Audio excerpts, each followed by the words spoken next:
Welcome in, everybody, to the Creed of Crypto podcast, where we provide immersive, essential, and evergreen strategies for the novice cryptocurrency investor. How you doing? I am one half of your host, Boi Crypto. I have with me, as always, Crypto Ewok.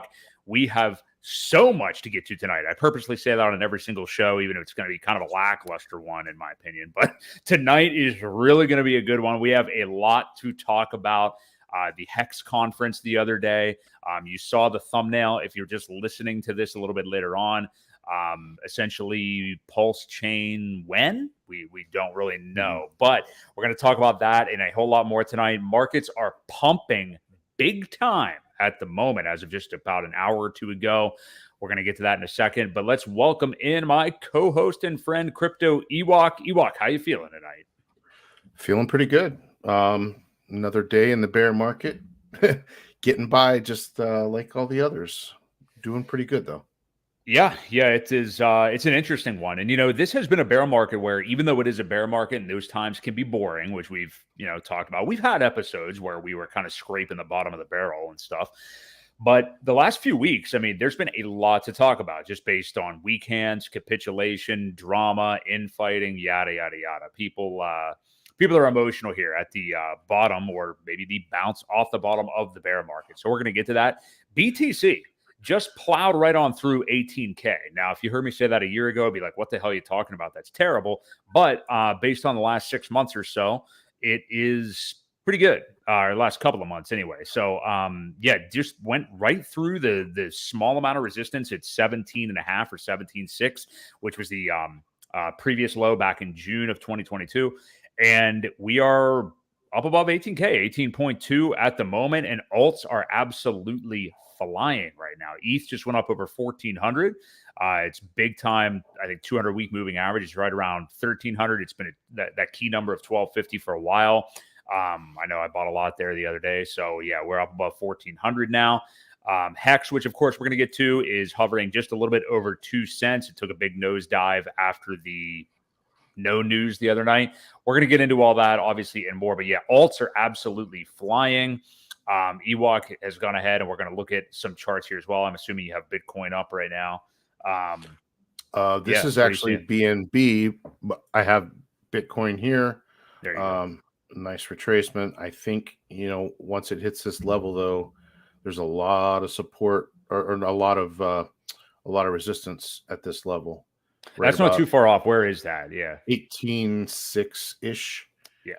So, beware. I think we could bounce there. I still think this could be a rally that's going to end up tanking back down. So there's just not enough energy in the markets to keep it going.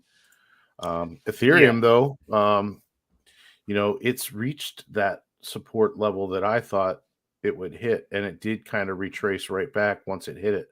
So we'll see if it breaks through there and then, test one of the next levels, probably right up in here around 1,550 to 1,600. I really don't think it'll get that high either. Right. I think if Bitcoin bounces here, it'll pull everything else back down with it. So just my 2 cents. I'm pretty much with you. It is nice to see some positive action. A lot of the times if you hear TA people or, even just people that have a little bit of TA type knowledge, like when you trade in such a, narrow funnel for so long, which Bitcoin has done for almost 60 days now, usually you're going to get some kind of drastic volatility in one direction or the other. It looks like right now anyway, in the short term, it's been up. I think over the course of this episode, have a lot to say about like where I think we might be, where I personally think we might be in the bear market, whether or not lows, you change your opinion weekly, and monthly here, obviously in crypto, I should get more information, but whether or not lows are in and what things may look like. So, I know we'll just get there right now, really, I think, Ewok. So, for weeks, obviously, you and I were calling for new lows back in November.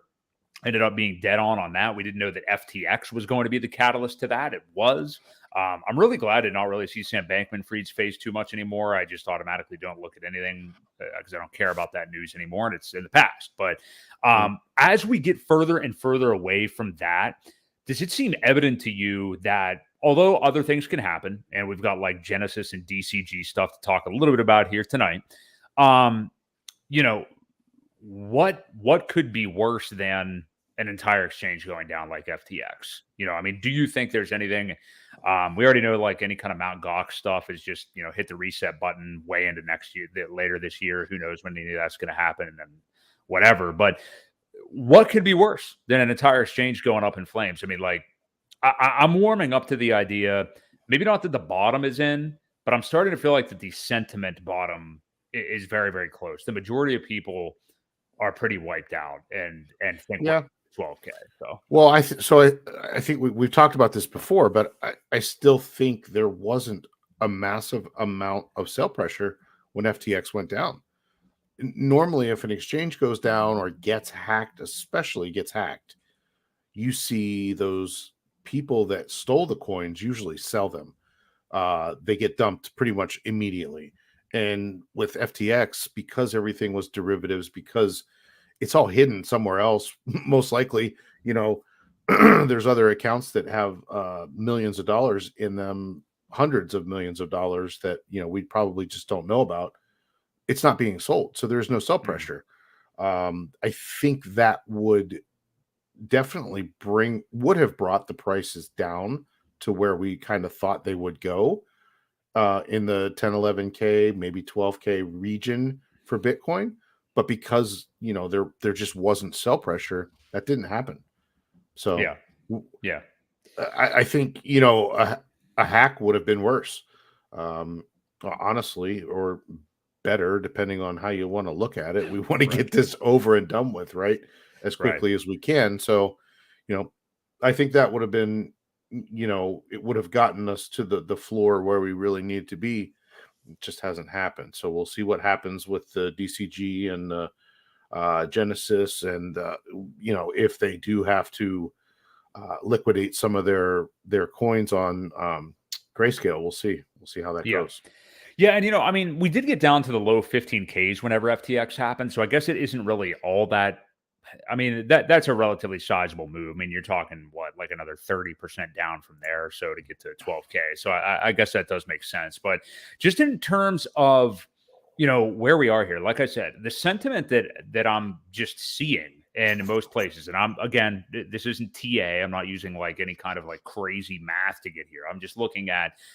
I mean, the majority of people are extremely bearish, and on every YouTube video, I mean, all you see are comments to the downside. Even like the big mainstream channels and everything, are constantly negative, constantly calling for the low teens and everything. And time-wise, we've talked about this, of course, many times as well. You can argue whether or not the double top in November of 2021 to now, or in the spring of 2021.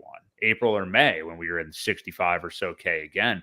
What was the true start of this bear market? I mean, I would tend to say November, but I think there's some validity to the belief that like the downtrend kind of started in the spring. And then, we just kind of retraced back up to the highs in the fall. But we've been in this, if you want to count it from November now, for 14 months, almost 14 months. And we're going to get to what Wake Dog said there yet. CPI reading tomorrow is going to be interesting. But yeah, so I mean, we've been here for a long time. That's the other thing I'm thinking too. And I just don't think some of these other things like the DCG stuff, the Genesis stuff, even you and I mean, like I'm seeing other people on Twitter and stuff. You brought up the whole Ontario crypto.com tether thing, and you're not the only one. I've seen other people bringing that up. It's almost like we're looking for, this is it. This is the thing that's going to send it to 12K. Like, FTX was the last low, and this is what's going to do it. And I'm just like, I don't think people care about these stories. I think it's, well, for lack of a better term, priced in, Yeah, I don't think they do either. I just think they want an event to happen to get there so we can get done with it.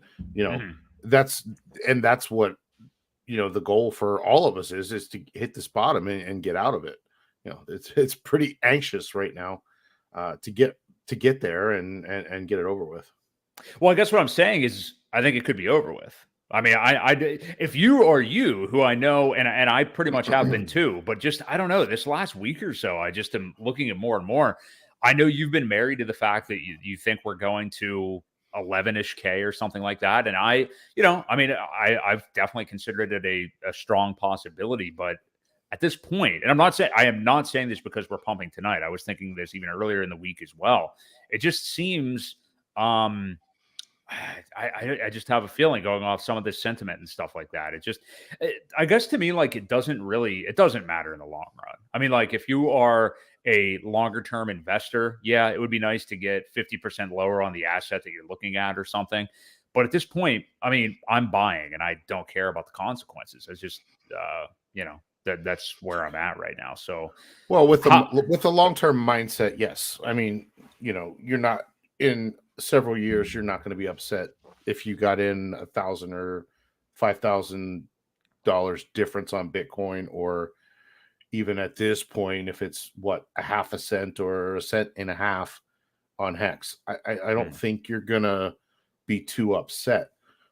We're always going to need Ethereum if we're operating with Hex and things like that to use for gas. That can get out of hand, as you know, in the bull markets. So, you're always going to want to try and stash a little bit of Ethereum so that you have it, in those times when it gets like that. So, I mean, for dollar cost averaging, I don't think you're going to go wrong with that long-term outlook. However, I think the markets have gotten elongated. I think the time on them is starting to draw out, and plus the overall economic situation that we're working with here that has never happened at the same time that there was a bear market in crypto. I think the time is going to be an issue with this one, and I hope it bottoms. I hope, like you said, you think we've bottomed, but I just don't see it. And I think we're in for still some more pain. So prepare for that option as well. I definitely think we could still be in for more pain. I mean, I'm not, I'd say I'm probably like just maybe 60-40 to this point that we have bottom. I'm warming up to the idea that we have, but I mean, like right now. So we're seeing this big pump right now. I think we'll probably continue to see it for the next few days if we get a solid CPI reading, which I have a feeling we're going to. Like Wake Dog said, we're already kind of front running it. That takes place tomorrow, so we will hear that. And if I'm not, I believe it's the new calculation of the CPI where it rolls over the data. So, I mean, your average person isn't going to know that probably, and I don't even really understand it or care that much. I was going to say, care to explain, because I'm not sure too much about it either. It's like a rolling. I don't even want to say it without knowing for sure. It's basically like the time markers move up, and it's actually a different metric than exactly what we had been looking at. But either way, I think we are going to continue to see. What's more important is I think we're going to see better readings than people were expecting. They will show that inflation is coming down, and I think the market responds positively. I mean, we're already seeing it going in. I think this pump probably continues after that. And to your point, Ewok, yeah, I agree that pain's not over. I think we're getting this massive green candle right now. And that 18.6 thing sounds exactly right. I could totally see us getting up towards 19K or something, and then retracing back into the mid 17s again. And this could really, people are FOMOing in right now. Like you can see. The funny thing is, I just saw, I think it was Pentoshi, who's one of my favorite accounts to follow for crypto Twitter, but he was just showing how like people get pissed off where the price is moving, no matter where it's moving right now. Like all of a sudden we get this big green candle and people are upset about that now. It's funny, but I think you're right. I think this is going to trap a lot of people and FOMO a lot of people in. Yeah, I do too. I think we're definitely going to go back down and even back toward that 15K range, I think. Possible. Yeah, I think over the course of this month, because don't forget, as much as I get sick, and I know we've gotten sick of talking about the Fed stuff, we have CPI tomorrow, and then the FOMC meeting is January 31st and February 1st. So we figure to continue to see a rate hike at that meeting. And I think most people are pricing in or expecting about I think they think they're going to cut it down to the quarter of a point this next time around. So, and wasn't it? I think I did the math. I wrote it down somewhere. I thought, but we were looking at what January.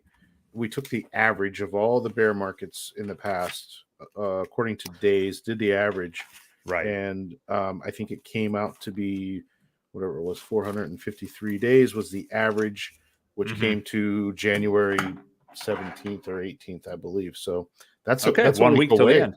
Yeah. Yep. There you go. For the There you average go. anyway. Yeah.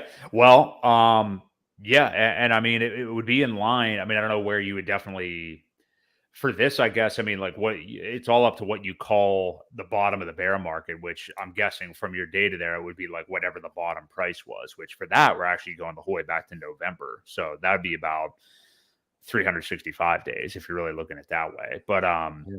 yeah, either way, the price action that we've seen recently, yeah, I could see us retouching that, like, that 15K area again, possibly. But I don't know. I feel like there's just enough bad sentiment out there. And something that I like to do in moments like this, we talked about this last Ewok, I noticed when I was reviewing last week's stream, is since none of us know all, even though a lot of people on Twitter like to pretend that they do, it is good to surround yourself with different opinions, whether that's somebody who is like down only, up only. I can name a couple accounts on Twitter that have been saying 12K since June, basically, and just continue to beat the drum and saying even weirder stuff like 12K by the end of 2022, which of course didn't happen. What's the point of even saying that? I don't know.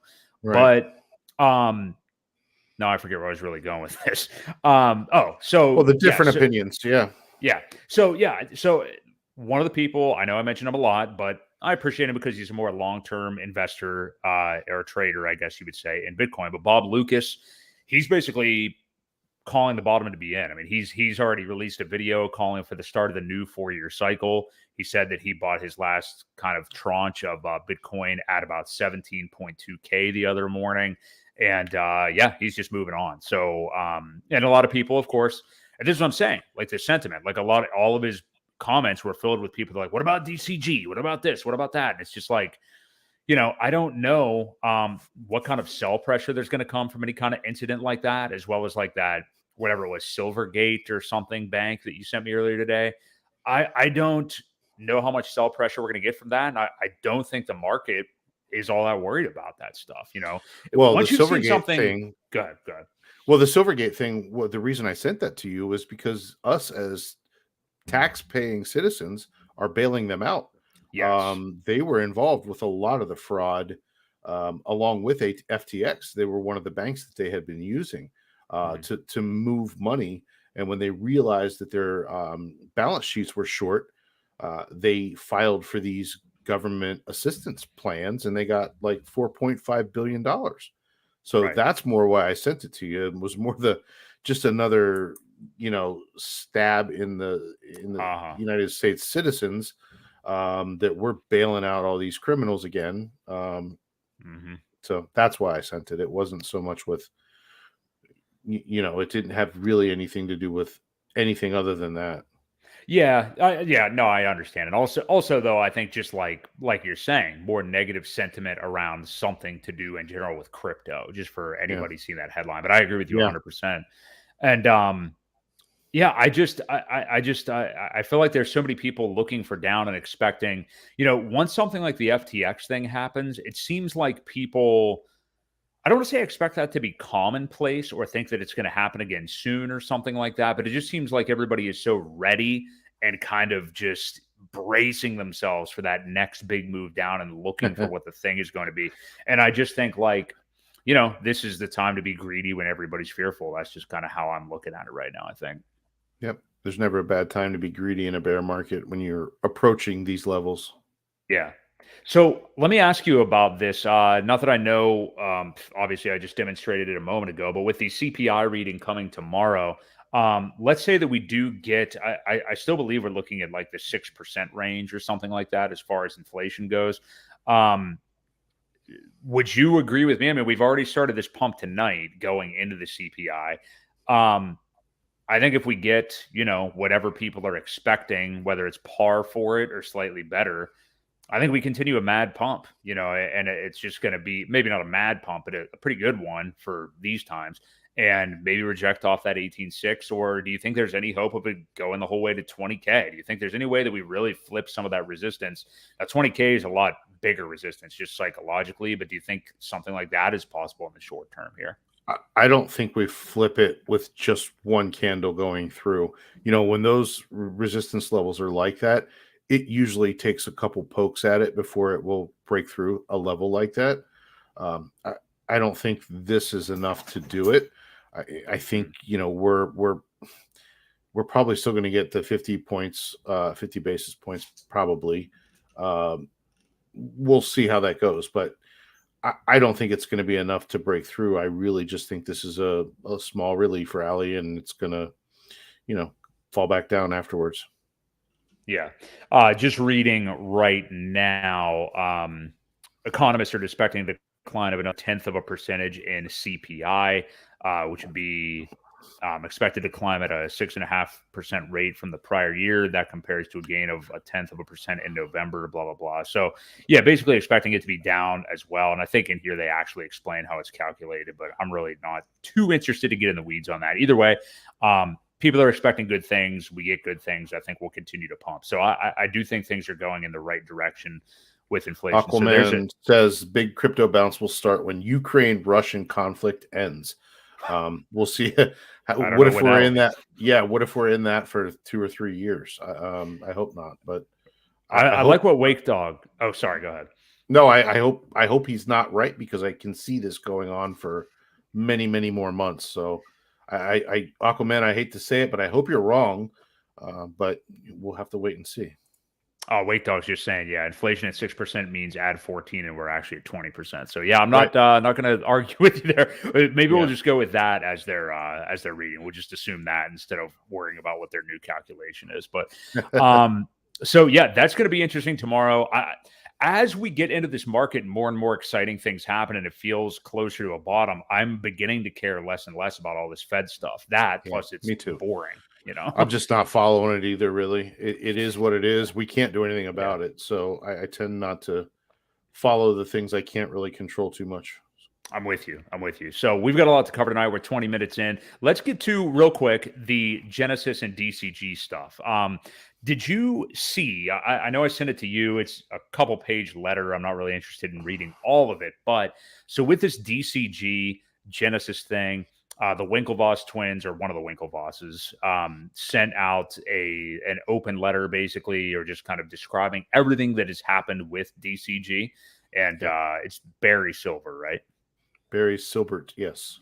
Yeah. So, so he sent out a letter. There's a lot of details in it, but basically saying that, I think they're trying to just protect Gemini users, essentially. But what do you make of this? How do you think this thing shakes out ultimately? Well, that's exactly what I thought too. He was kind of covering Gemini's ass.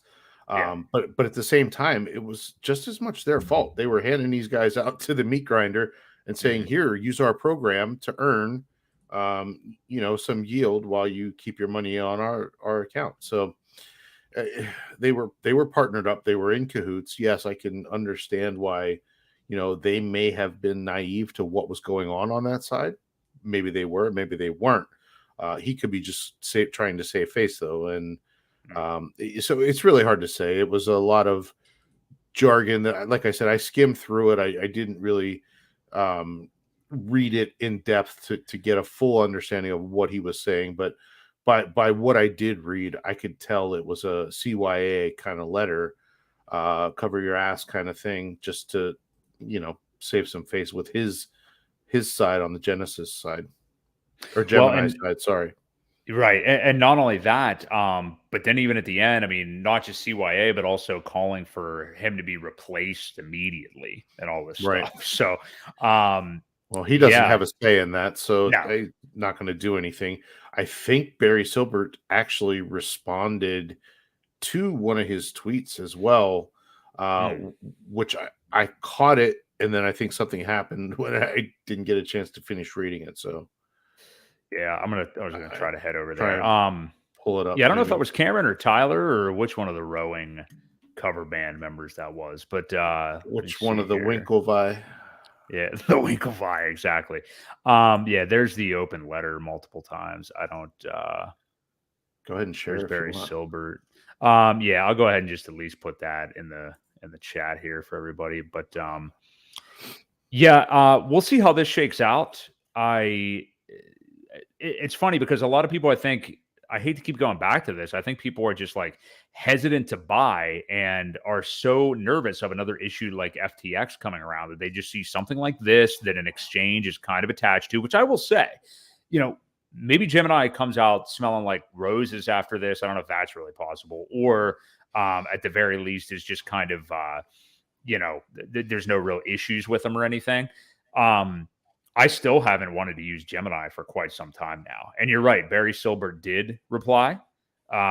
He said DCG did not borrow 1.67 billion from Genesis. DCG has never missed an interest payment to Genesis and is current on all loans outstanding. Next loan maturity is May 2023.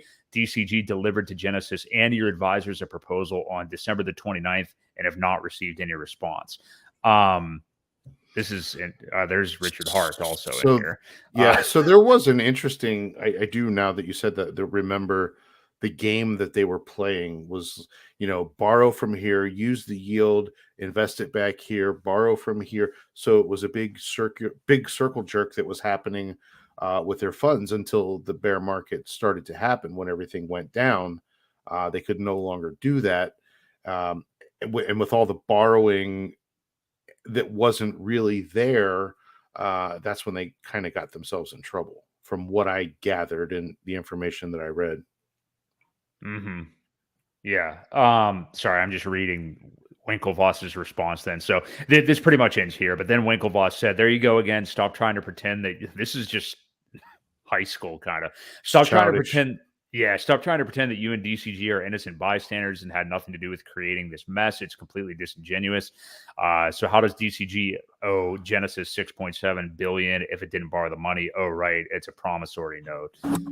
Then he says, will you or will you not commit to solving this by January the 8th in a manner that treats the 1.1 billion promissory note as 1.1 billion? And there's no response after that from the looks of it. So, interesting. They're just kind of debating it all, hashing it out on Twitter, which, is what we do here in 2023. So that's what we do. Yeah, no matter what the issue is. So I don't know where this ultimately goes. And really, I guess nobody looks good by the end of it. But yeah, I don't know about you, but not that there's tons of reliable options out there for exchanges anymore at this point of the bear market. But I've been actively, purposefully not using Gemini for some time. And they had a couple of things I was interested in on there for a while, but my attention more Kraken is, if I were going to advocate for one, Kraken would absolutely above and beyond in the United States be my favorite one. But yeah, what about you, Ewok? I don't know how much experience you have using Gemini, or if you better part of a 6 months to a year. I just haven't been interested in using them really. But. Well, I have an account with them, but I haven't used it more than the occasional. I think at one point I had it set up to buy 50 or $100 of Ethereum every other week or something like that, just to help myself with gas fees and something like that. It wasn't much, and because it was every other week, as soon as I got that much in, I would transfer it over to my MetaMask, and if I had noticed a problem, I would have stopped it immediately and not been out a whole lot. So I had some automatic buys set up with them, with crypto.com, with Coinbase. So, have it spread out so that if one thing does happen, it's not going to hurt. Right. Overall. I had one other thing, and then we're going to get into what a lot of people, basically the main event, the main subject, if you can look at the thumbnail again, with the Hex conference just taking place the other day, PulseChain. Is there news? Isn't there news? What did Richard Hart sound like? We're going to get to that in a moment. But yeah, just back on this sentiment bottom thing that I keep looking at it. Even Forbes the other day posted an article about this carbon tax issue and Bitcoin basically not only being dead and going to zero, but going negative. This like Bitcoin going negative idea. Not just them. Now, Forbes is one thing. That's a pretty big deal. I mean, like that's a huge publication that I don't know how many people take too seriously anymore, like a lot of our legacy media, but especially when they're posting articles like that.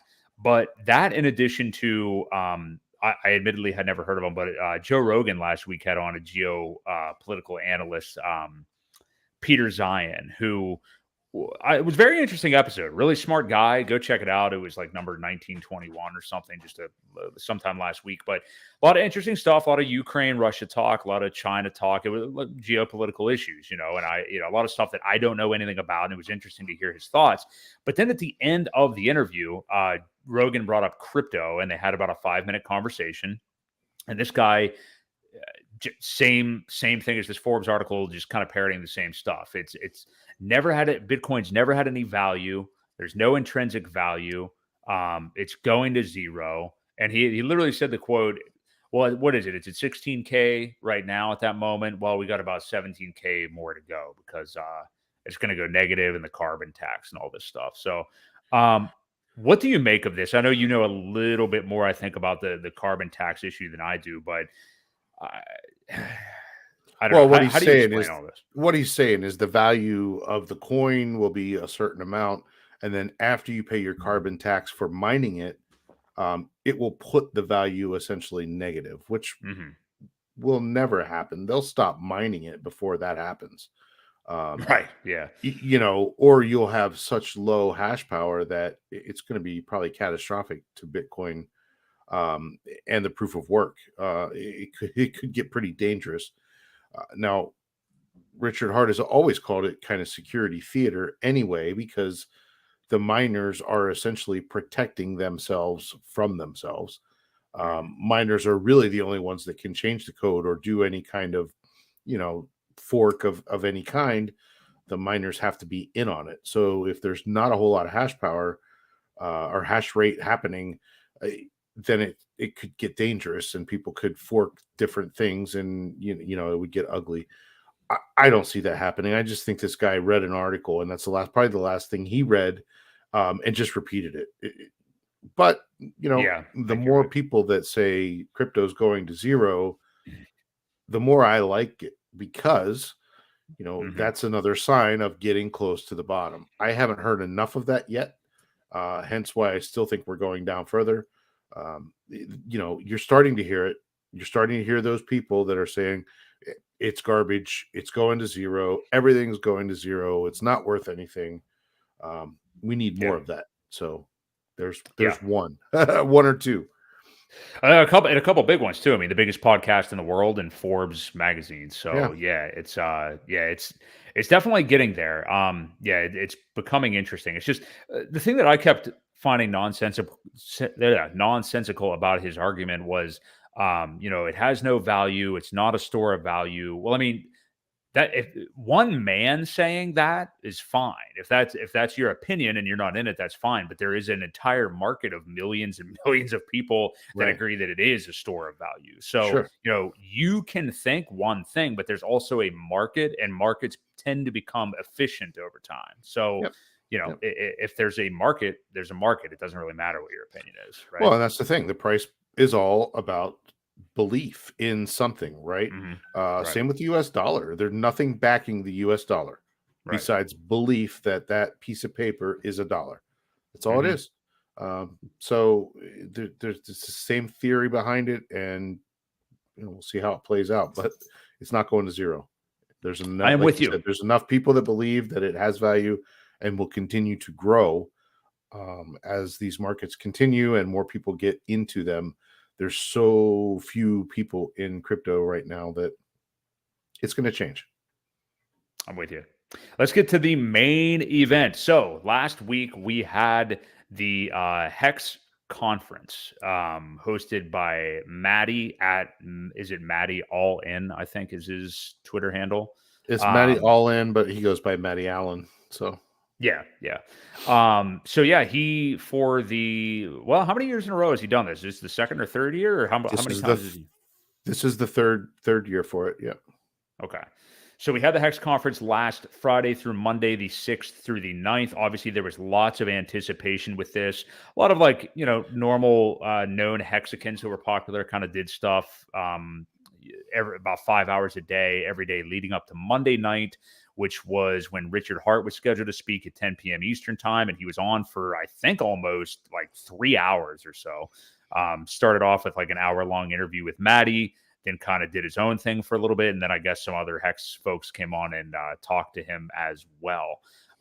Really coming into it. It's funny because when I was making notes for this for us to talk about, it ebbed and flowed as the conference happened and then the reaction after it. But at first I was writing huge Hex pump going into the Hex conference, and it was epic. You and I were texting here and there. I mean, there was, I think it was up like 30% or something like that at one point. It just, nothing would stop it. And then Richard coming out and immediately kind of having the tone and body language that there was really no update. It depends on how you look at it, but not the update some people were hoping for, other than saying that he thinks version 3 of the PulseChain testnet is very close, is what he said. So I will give it away to you, Ewok, since you are our OG Hexagon here. What was your takeaway from everything that Richard said, the conference as a whole, any direction you want to go here?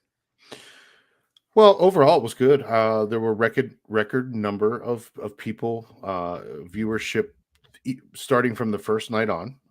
So I know being in a bear market, especially when you're getting 500, 600, 700 views on the very first night, Richard wasn't even speaking. That says a lot. It says a lot about the community that we have here, as Hexicans, as people that are interested in Hex. The panels were good. There was a lot of information. There's way too much to even remember, to go through individually and look at it and say, oh yeah, that was really good. This person did a fantastic panel. There was some moon math involved, which was always good to see the moon math by some of the guys that were, showing charts and potentials and all of that. But obviously the lead up was to Richard's, his interview with Maddie, and then his he had a keynote for an hour, and then he answered a bunch of questions from 9 or so Hexicans that each got 6 or 7 minutes each. And I thought it went well. I thought it was pretty smooth. And the lead up to it, though, was obviously the hope or anticipation for the announcement of some sort of update regarding PulseChain. And of course, that didn't really happen, other than saying we're close. We're really close. And eventually they're going to run out of things to do. And software's hard. And, those are the updates that we got, which was kind of a buzzkill. And it kind of led to some other FUD that I'm sure we'll get into here shortly. But overall, it was good. I still think my honest take on it is that Richard's not involved in the coding. Richard's busy building a freaking museum. He's traveling, he's doing all of that stuff. I know they're worried about getting this film out. And he did say, the film's done. We're just waiting for one of these streaming companies to write a check. Right. Don't know who it's going to be. At this point, I don't know that they have a whole lot of, room to be picky. Maybe they do. I don't know if there's other, a couple companies that are kind of going back and forth with a price. I don't know. And that was not announced. But of course, we're excited to see this thing. There was a lot of work, a lot of money, a lot of time put into it. And, people were pretty excited to see that. I think with them saying that, we're pretty close, is bullish in a sense. I still think there's some timing the market involved as well. He may not admit it. He may not be allowed to say that. But I still think that has something to do with it too. That's my overall take. If that were part of it, the time in the market thing, which I've definitely always thought that it would be. I mean, look at when Hex came out also. I would you definitely don't want to say it. I think, especially for the people wanting PulseChain, some people maybe don't know like what is actually for their own good, depending upon when it really, if it would have launched prior to FTX or something like that. Yeah. Not optimal either. So I understand that. And really, when you look at Hex, I mean, it actually came out after we got back on an uptrend, I believe, didn't it? Like not necessarily at the bottom of the last bear market or anything. I don't know if you have your Bitcoin chart there still. Maybe we could check real quick, but If it did what? Say that again. whether Hex actually came out at the ultimate, it didn't really come out at the ultimate bottom of the last bear market or anything. I think it was actually coming out as we started to get an uptrend again in 2019, right? So it was December of 2019. I hate these ads. December, of course. Oh yeah, that is so bad on TradingView. Yeah, so there was December 3rd of 2019 was, right around here. And the price was 7,500-ish. And then there was, yes, another dip in March. That was the COVID dip, though. Oh yeah, so that's what are you going to do about that? That's obviously kind of right. Black Swan. So, but during that, saying that, oops, where's my Hex chart? When you go back to, this doesn't have it. This is the version 2. I have to go to the version 1. Hang on 1 second. I guess what I'm wondering is whether when we talk about the launch of PulseChain, I guess even regardless of when Hex actually was launched, I mean, it would make sense to want to do it in a bear market. It also would make sense to want to do it once things maybe are starting to pick back up again. I look at some of the things that have kind of launched here in the bear market earlier. Optimism is an interesting token, which is a layer 2 that I think already had been operating and just actually put their token out. It's actually performed pretty damn well. And it's pumping really well right now. It's in the top 30 or so in market cap already. And, it actually is doing pretty well. But I do understand not wanting to get something like that out in the early throes of a bear market for sure. And Richard probably has that in mind more than anybody. So let's get into, I want to ask you this real quick, because while a lot of people are focusing on the negatives of it, while they thought, but let's put it this way. I think most people at least thought that he would announce V3. I think a lot of people at the very least thought he was going to announce that. Didn't happen. He said that he thinks it's really close, read off a bunch of dev jargon and stuff like that. What do you think about? I was kind of intrigued with something that nobody's really talking about. I watched Randy Hilarski was talking about this last night too. I liked Richard's kind of soft analysis of the whole SEC situation. Did you hear that part, Ewok, and just what he was saying, breaking down what they do whenever they want to look into something and stuff like that? I thought that he did that in with a lot of finesse, might be the right word, compared to how he can sometimes be, which when you're dealing with the SEC, why not? But yeah, I thought that he explained that pretty well, and it was interesting to hear him talk about that. Yeah, I mean, he kind of skirted around I think the main question is he being investigated? We don't know. But you're right. He did kind of, what's the word I'm looking for? He pussyfooted around, and said, well, they're not going to come after you anyway. Those are for the other agencies to do. And, he could have been talking about the influencers that received letters. I believe that was, more the topic than obviously himself. But there are rumors swirling out there that he's also being investigated, that PulseChain is being investigated, and we can go down that rabbit hole too. There was some spaces earlier today. You want to talk about this yet or not?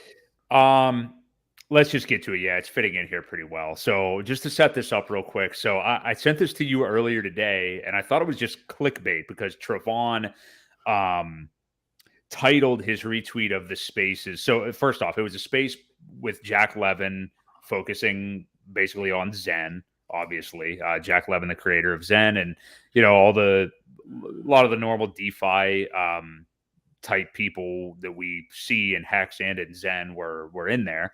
And when I tuned in, and when you did too, Ewok, we must have missed it, or actually, I think Trevon probably did it later, but I think it was at the end of it, actually.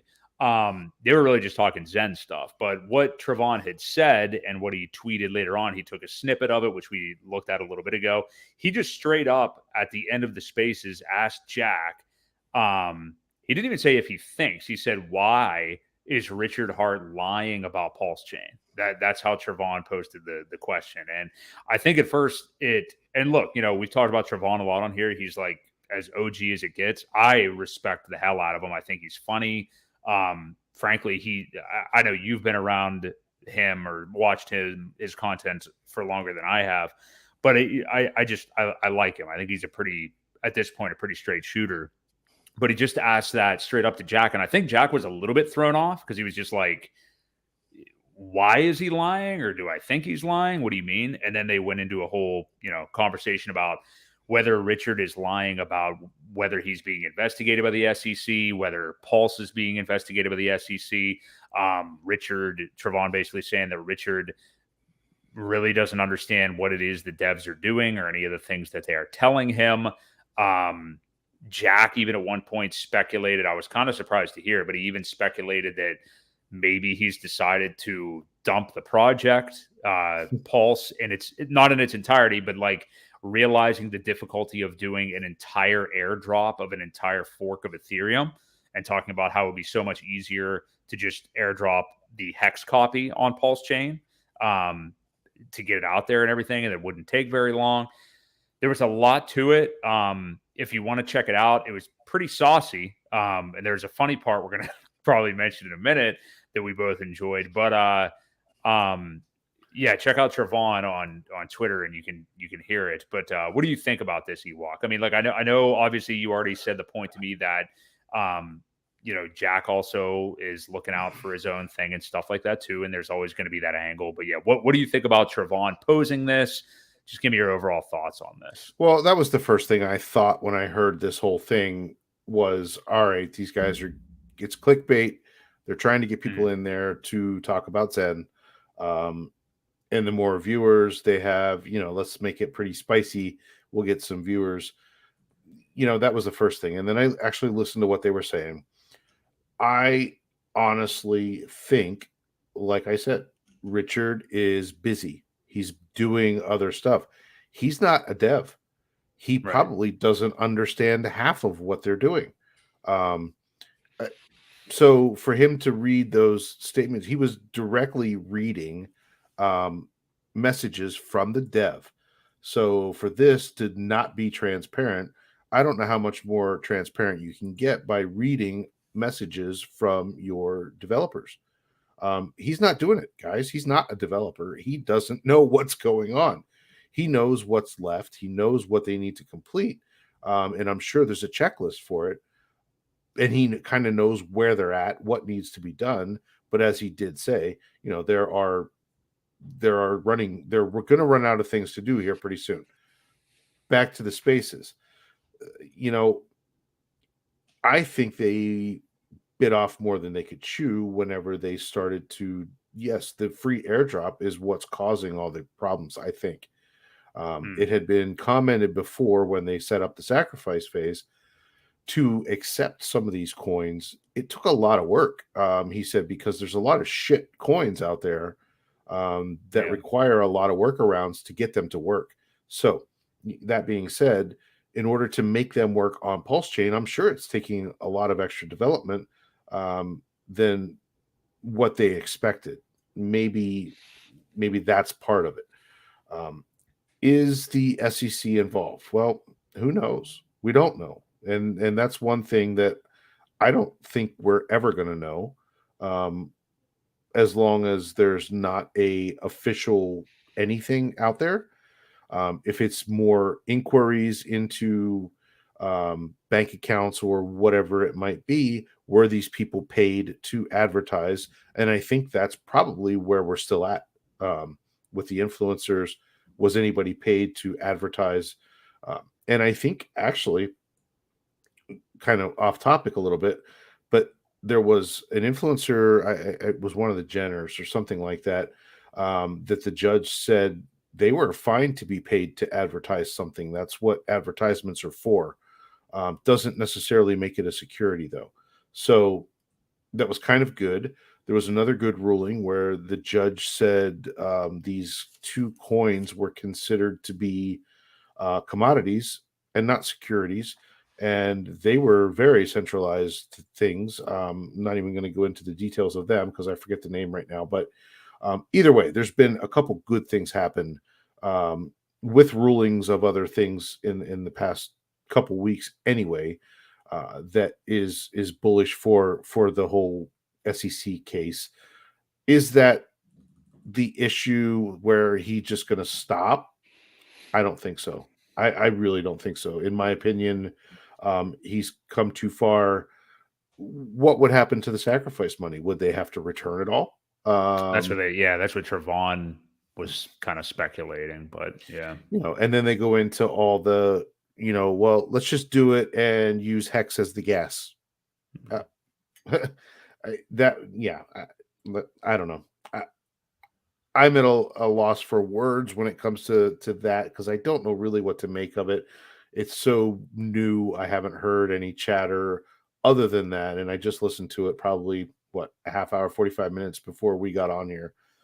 So the funniest part was when Trevon was asking Jack questions, and he asked him what he thought, and it was funny. Jim Crypto jumped in there and said, I can answer. And Trevon said, I don't want to hear from you. I want to hear from Jack. He jumped on him immediately. I want to hear from Jack. It was kind of funny. It was really funny. No disrespect to Jim Rat, but it was just funny how it happened. Jim Rat is one of those guys where he's still learning. This is his first cycle in crypto. I can't blame Trevon for wanting to hear it from the Google guy that's a little bit smarter. However, right? Is there ulterior motive there? Again, back to the are we pushing Zen, or is this for real? And they cooked this whole thing up. So we'll find out more as time goes on. But that's kind of my take on it. How about you? Yeah, I was going to say that's a good point you just made. Now, I will say that we all sit here and try to act like we know who these guys are inside and out, and people trust Richard, with their financial livelihood and all this stuff. And a lot of people are really starting to love Jack Levin as well. And you can only sit here through a computer screen or a cell phone screen and try to make your own best decision on what these guys' intentions are. Right. You don't know. You do not know. And as I think a diplomatic, somewhat smart man, think that Jack's intentions are mostly good. I think the same about Richard, if I'm being honest. And otherwise, I wouldn't be invested in Hex, and I wouldn't have minted Zen and stuff like that. I find Jack to be a little bit more of like palatable guy to listen to. That said, sometimes he doesn't have the pizzazz that Richard does. They're obviously way different people. But I was surprised that Jack went as far as he did into it. I didn't think he'd want to touch it as much. But it was interesting to hear his analysis. And I think it's interesting what you just said too, Ewok, about could they have cooked this up a little bit? Jack has somewhat of a relationship with, Trevon and Jim Rat and some other existing Hex people. There's been a lot of people that have helped give him a platform to talk Zen a lot. And I appreciate that Jack's usually pretty candid, and I don't think he's a guy who has a penchant for drama or anything necessarily. But yeah, he of course also wants people to mint Zen. And I do think that question from Trevon came like at the end of the spaces too. And it did sound like it kind of caught Jack off guard, but Jack off guard. But yeah, I don't know what to make of it. Obviously, Hex people are just gonna. I mean, there are some big time haters of Jack Levin, obviously within Hex. I don't hate either. That's the beauty of not being married to anything in particular and trying to keep an open mind. I don't hate either one of them, and it was interesting. I mean, Trevon, I think, was just interested in hearing from another, like you said, another smart guy, Jack Levin, what he thinks is going on and what he would do. And I think it was interesting to get his response. And he did qualify it a few times by saying, like, we can't know what Richard's intentions are, what's exactly happening, and all that. He did say that a couple times, where this is just opinion, because he had friends that sacrificed quite a bit, so he wants it to launch too, But Yes. again, he did say that he's not sure. So that I was kind of happy to hear him say that. It's all total speculation. But. Yeah, it is. Either way, let me ask you. So we got to zoom out on this thing. It's been a weird few days, obviously, within Hex, and it's been a weird few months and everything with crypto. But where do we go now from here with Hex? Because I am operating, and I put a video out the day after, yesterday, I guess it would have been after the Hex conference on my channel. That people just need to now. I don't care what people do. I personally am moving on and operating like I don't know when PulseChain is going to be out. I don't really care that much at this point. I always make the comparison to the last. I'm a huge Tool fan. Obviously, the 13-year gap between their last two albums and how all of this seems so familiar to me because I was going through it like with my favorite band for years. Like on forums, literally in 2009, reading about work on the new album, and it came out in 2019. So I understand what it's like to be like waiting for something. I hope we don't have to wait 10 years, man. You're gonna have to wait 10 years. Now, I wasn't like financially over leveraged in the new Tool album or anything like that. But I just, I'm not worried about PulseChain now. You, much like myself, I think sacrificed an amount to PulseChain that you were willing to lose. I was fine with what I did, but I know a lot of people aren't. I think you just got to forget about it and move on right now. I don't know when it's going to come out. I'm not interested in. I personally, I know you might be Ewok. I'm not interested in like all these Twitter updates with devs talk and stuff like that, and just constant hanging on about when this thing is going to come out. I like Hex. That's where this all came from. I think Hex is a brilliant idea. I'm invested in it, obviously. I'm looking forward to buying more of it, staking more of it. That is the biggest value proposition to me. I'm not as worried about PulseChain. But let me know your thoughts. I mean, like short term, what do you think like the price action goes? What's your attitude towards this? Well, I think that the longer we go without some sort of V3 announcement, the longer we go before the price pumps. And I kind of think you saw a hint of that before the conference. People were trying to front run it just in case there was, because I think once that announcement happens. Now, here's another thing too, just real quick. I don't know, because V2B is still part of that BSC fork that they had been working on. Are we going to get a V3 or is it going to be a V1? I've been seeing people say that. Yeah, it's a good question. I do like the updates from the devs, even if I don't like. I think I said this before. Even if I don't really know what it means, there's going to be somebody there on Twitter or wherever that can break it down and tell us, well, this means this, this means this, this is what they're doing here. I like to hear that stuff. I like updates of any kind because we're really, again, not getting many from Richard other than it's not ready yet. How much are they allowed to say though too? So sure, then it becomes more of a speculation game on the GitHub or GitLab or whatever it is of, okay, this person was in here. So that kind of stuff, it's like stalking the GitLab to see who made the last commit or whatever. People did that on Phantom. Yeah, when Andre Cronje suddenly came back. Yeah, that's what happened with Phantom too. Everybody was like going. Well, that was a little different. You had a guy who left the project possibly, yes, and then came back. So that was some, excitement. We don't know much about these devs. At least I don't know much about them. I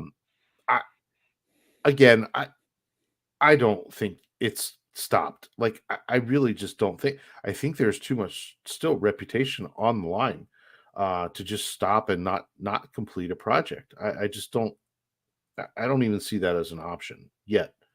I could be wrong, but I hope not. But that's my take on it. I like the updates from the devs, but the price is going to pay for the lack of announcements or the lack of something happening.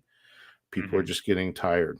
So That's why I messaged you earlier today, and I think I've seen this sentiment from some other people too. But like I know you've been around Hex longer than I have, but like at this point, I'm not even like I almost am like in a weird way. You almost wish that PulseChain wasn't even an upcoming thing because we're seeing all this wavering in the price and the price going down with Richard's every move and every single thing he says, and it's all reliant on PulseChain. It has really nothing to do with Hex as a product and how good of a product it is. I mean, to me, it's one of the biggest opportunities there is right now in crypto. And yeah, obviously a part of that and a huge catalyst is the fact that we're going to get a copy and PulseChain and all this stuff. But I feel like it's just detracting from what Hex is. And it's still so young in terms of a product itself that I think people are losing sight of how good Hex is, and they're just talking about PulseChain constantly. What did Brisology say? Yeah, Brisology brings up a really good point in his theory or somebody's theory, but he said giving updates might make the final product fail a leg of the Howey test, as it looks like work is being done for the benefit of others. He then went on to say, Richard said before, do you know how much more money I could raise if I could promise you all the things? So something to think about there too. Which I didn't think about if he did make announcements or promises of what they're doing. You're right. It could possibly fail a leg of the Howey test. So yeah, that's a great point. Think about that. Great point, Brisology. I appreciate it. That's a great point too. Yeah, I think he has to be really careful with a lot of this stuff. And I will say this, regardless of what does happen, or if it does become more difficult to do the grand plan that Richard had for PulseChain, or if the SEC is or isn't, or kinda is breathing down his neck, I do trust Richard to do the right thing for people that are invested in his products ultimately. I mean, I really do. So I have no real doubts there. I'd be shocked if he didn't.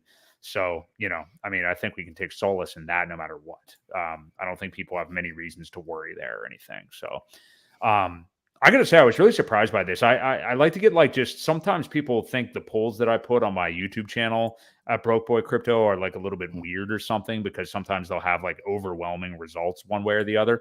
But it's my way sometimes of trying to test sentiment or people's opinion on something. And I literally just asked today, what do you care about more, Hex or PulseChain? And it's well over 100 votes in, and it's actually 56-44 PulseChain. I don't know if that. What do you make of that? I mean, to me, I'm 100% the opposite. I get it. ETH fees suck and stuff like that. And maybe now that you know what Pulse is, but I would much rather have Hex still be around. And to me, that's the foundation of what all this was really built on. Sure. That's why Pulse was built, to eliminate those gas fees. I think what the results of your poll are showing you, though, is when people got in. Yes. Yeah. I think that a lot of people missed the beginning of Hex. They think they're too late. I don't think they're too late. I think it's still very, very, very early. We are still working in T-shares. For those of you who don't know, it won't be T-shares forever. Eventually here, maybe not too long, depending on the price, T-shares will be a thing of the past for anybody that doesn't have at least six figures in your wallet. So it's going to be B shares is what we're going to be referring to, I really think. And these people are not too late. There's still enough meat on the bone, and Richard designed it that way, that there would always be meat on the bone for the new people. So I think that's what you're seeing. I think that's what the poll results are more reflecting than anything, is that people probably got in for PulseChain, maybe more than they should have, and aren't seeing any gains. So I think you're right. Yeah. That's why they care so much. I think you're 100% right, because it's going to be it's all about your wallet. What are you more financially tied to? And you're right. Yeah, it might be people that more so sacrifice for these. And if they are that new and all they did was sack for Pulse X or maybe a little bit for Pulse, chances are you're extremely down on your Hex bag. You know what I mean? But I think if you have the education of knowing what the product is and it being out there, and the fact that it's only one cycle in, like you said, we're still really early with Hex. That's really what my focus would be on, Yeah, I mean, somebody brought it up the other day about, what if you had bought Bitcoin at 30 and it got down to 2 and you sold because you thought it was going to 0? Uh, how would you Right. feel? So, I mean, compare that to people leaving the markets now in Hex at 2 cents after they bought it 48 or whatever, 50 cents, 45, 50 cents, whatever they bought at. Um, it's a very eerily close number and comparison. Yeah, there's cents and dollars, but it's still very similar. Yes. Yeah. Well, it's going to be an interesting few weeks. I mean, people didn't necessarily get what they want out of the Hex conference, but I agree with you. We need to look at the silver lining here. I'm not worrying about Pulse. I'm really just concerned with Hex DCing into that continuously at these great prices that we have on it right now, in my opinion. And like you said, Ewok, hey, this is the best community. Hex is the best community in crypto. I mean, like, it's hands down, no negotiation. I mean, it was awesome to, regardless of whether you watched much of the conference or not, it was awesome to see that kind of a turnout. There was, I think, over like 5K or so, 4 or 5K people on whenever Richard came on Monday night. It was pretty late. So, yeah, I mean, during a bear once again, market, not only during a bear market, but like, once again, look at these other communities. What other community is doing that? none. There's not. None. You can count them on less than one hand. I mean, Yeah. maybe on like who's that defensive lineman that blew Jason Pierre-Paul's hand? A few Well, fingers. somebody had compared it to there was another coin that recently did a conference, and with their overall view, I forget who it was. Yeah, I do too. I think I know what you're talking about, though. Was it Cardano? Nah, it's probably just me making that up. Never mind. No, maybe it was. I don't remember who it was. Brasology says, "Where's the Cardano conference?" Exactly. But Yeah. I don't know who it was, but either way, I think after even a week or so, they might have had 300 or 600 views total. And we were pulling that on live streams, and that was not the rewatch or anything like that afterwards. So, and then when, like you said, when Richard came on, it was between 4,000 and 5,000, pretty solid the whole time. Yeah. And trying to moderate that chat was a little bit crazy. Let me just tell you. Yeah. Yeah. Yeah, for sure. I mean, that's the silver lining of this that I think people need to be focusing on instead of, dumping the price and worrying about PulseChain. I mean, it is what it is. Your money is gone. You sacrificed it. So remember that. And, it's a good lesson for you for next time. So, I want to wrap up with this. We're going to go a little bit late tonight. We're not going to get into the taxes stuff again. We are going to talk about taxes for crypto soon. It is still only January the 11th. So you've got a couple of months, but I think in January we're going to get to it here because we have a lot to say on it. But we got to review this new airdrop for Hex stakers. It's not called Communist. It is called Communis, and the ticker is COM.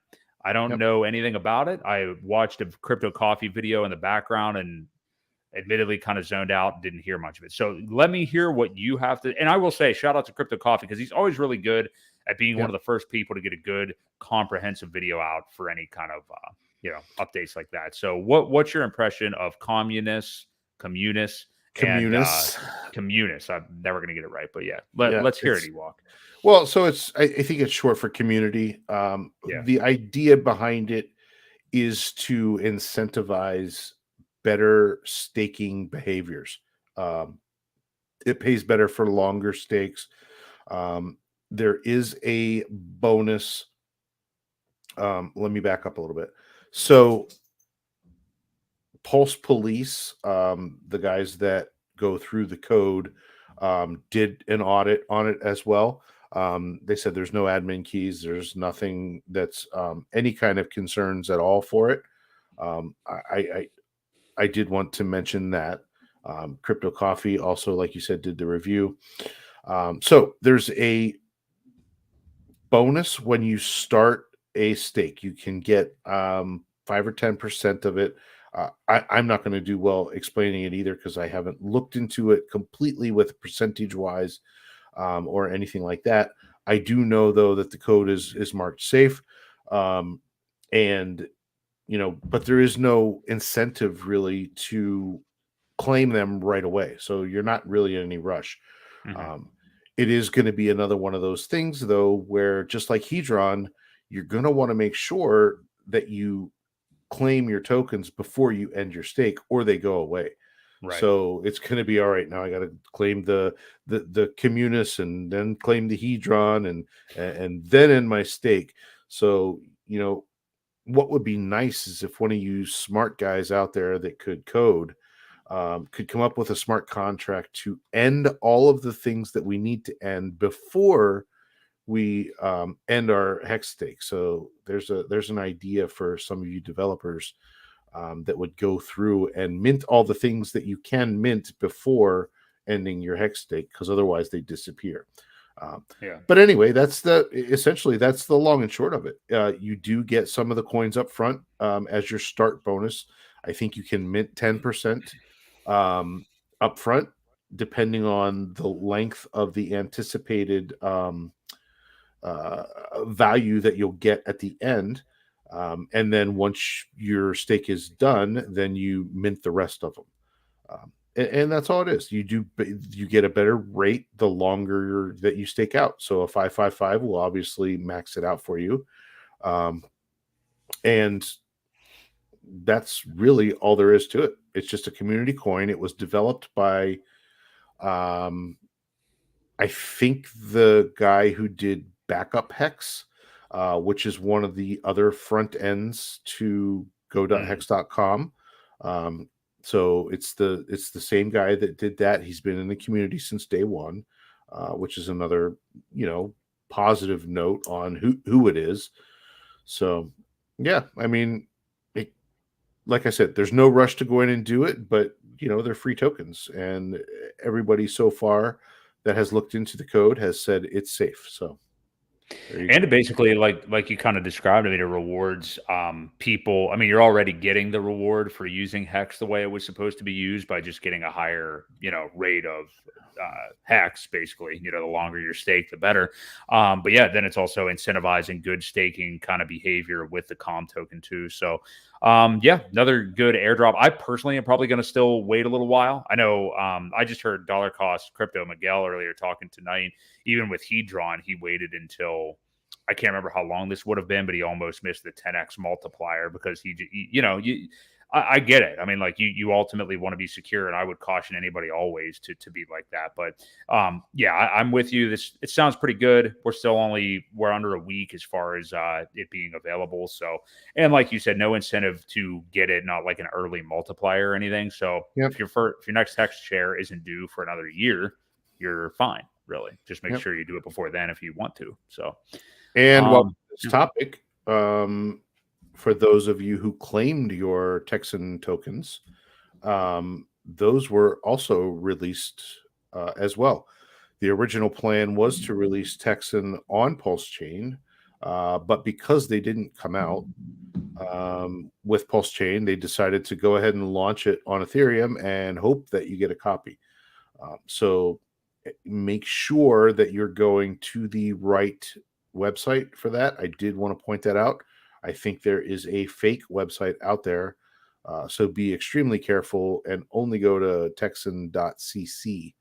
That is the official page to find your mints and find them in your wallet. You might have to add the coin based on the contract address. Right. I don't think MetaMask knows Texan yet. So probably not.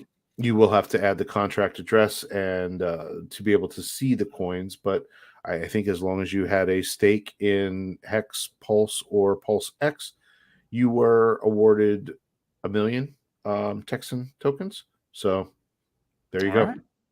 There you go. Free stuff, free airdrops galore here, other than PulseChain stuff in terms of being in the Hex community. But that's where you get in crypto. It's pretty nice. So this has been an eventful episode. We had a lot to talk about tonight. Yeah, BTC still pretty much ripping up over 18K now. We'll see what the CPI rating is tomorrow and if this little pump continues. It sure has been nice. Remember, hey, if you put any big buy orders in the last couple of months or something, if you want to take some profits, it's always there to do.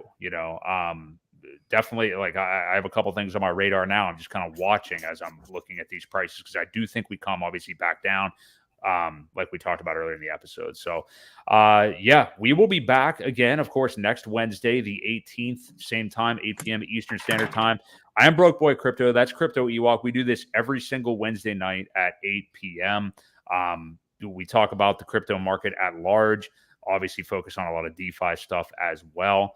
Yeah, Ewok, any thoughts you want to leave everybody with after this kind of interesting episode this week?